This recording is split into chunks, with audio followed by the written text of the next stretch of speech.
Welcome to the show. একজন মানুষ যিনি হারিয়ে গিয়েছিলেন নিজের মনের চাল বুননের মধ্যে, যিনি চারপাশে দেখা অদৃশ্য গুপ্তচরদের বিশ্বাস করতেন, যার জীবন এত জটিল ছিল কেউ তাকে পাগল ভাবত, আবার কেউ তাকে বলতো অসাধারণ প্রতিভা। এই সিনেমাটির নাম এ বিউটিফুল মাইন্ড। কিন্তু এটা শুধু সিনেমার গল্প না, এটা এক মানুষের নিজস্ব মনের সাথে যুদ্ধ করার গল্প। জন ফারবেস ন্যাশ জে.আর. ছিলেন এক অসাধারণ গণিতবিদ, যিনি ছোটবেলা থেকে ভিন্ন দৃষ্টিভঙ্গি নিয়ে বড় হয়েছিলেন। 21 বছর বয়সে তিনি প্রকাশ করেন ন্যাশ ইকুইলিব্রিয়াম, একটি ধারণা যা অর্থনীতি ও গেম থিওরির জগতে বিপ্লব ঘটায়। এই আবিষ্কার তাকে অনন্য উচ্চতায় নিয়ে গেলেও তার জীবনের পিছনে লুকিয়েছিল এক কঠিন সংগ্রাম। 1950-এর দশকে ন্যাশ আক্রান্ত হন স্কিজোফ্রেনিয়া নামক মানসিক রোগে। এই রোগ তার বাস্তবতা ও কল্পনার সীমানা মুছে দেয়।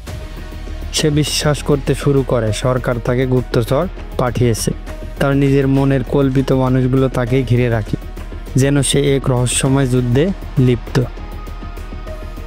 এক পর্যায়ে তাকে প্রাতিষ্ঠানিক চিকিৎসা নিতে হয়, আর তার জীবনের নিয়ন্ত্রণ হারিয়ে ফেলা এই সময় শুরু হয়। ন্যাশের পাশে ছিলেন তার স্ত্রী আলিসিয়া, যিনি কখনো হার মানেননি। তার ভালোবাসার অবিচল ধৈর্যই ছিল ন্যাশের জীবনের সবচেয়ে বড় আশ্রয়।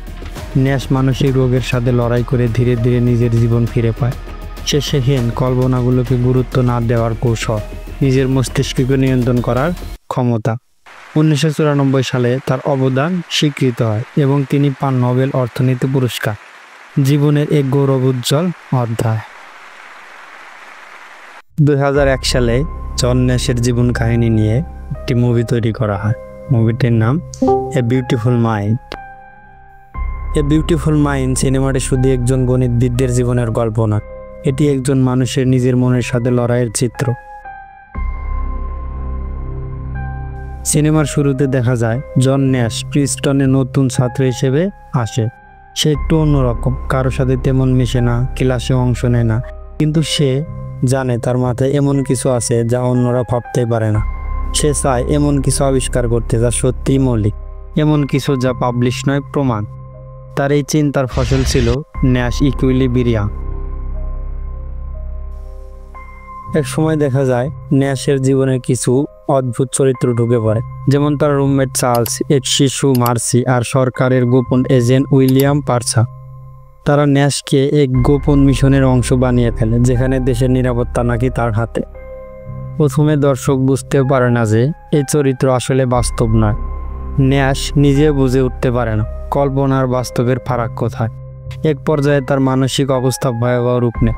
সে হাসপাতালে ভর্তি হয়, শুরু হয় চিকিৎসা, কিন্তু ওষুধ খেলে তার চিন্তা শক্তি হারিয়ে যায়, আর না খেলে সে হারায় বাস্তবতা। এই দ্বন্দ্ব তাকে দিশেহারা করে তোলে।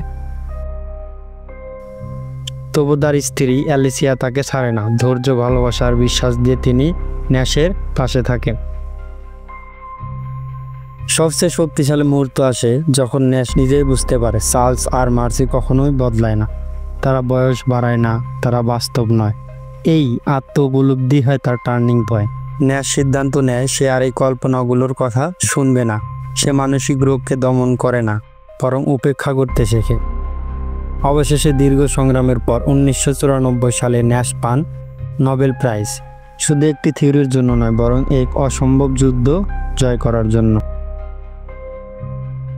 জন ন্যাশের জীবন আমাদের শেখায় জীবনে প্রতিটি মানুষ মানসিক সমস্যার মুখোমুখি হতে পারে, তবে তা আমাদের পিছিয়ে দেয় না, বরং এগিয়ে যাওয়ার শক্তি যোগায়। আমরা যাদের পাগল ভাবি তাদের মধ্যেও লুকিয়ে থাকতে পারে অসাধারণ প্রতিভা, এবং সবচেয়ে বড় কথা, ভালোবাসা ও বিশ্বাসের শক্তি মানুষের জীবনে আশার আলো জ্বালায়। তাই চলুন আমরা মানসিক স্বাস্থ্য নিয়ে কথা বলি, স্টিমা দূর করি, আর সবাইকে সাহায্যের হাত বাড়িয়ে দিই। জন ন্যাশের মতো বিউটিফুল মাইন্ড সবার হতে পারে।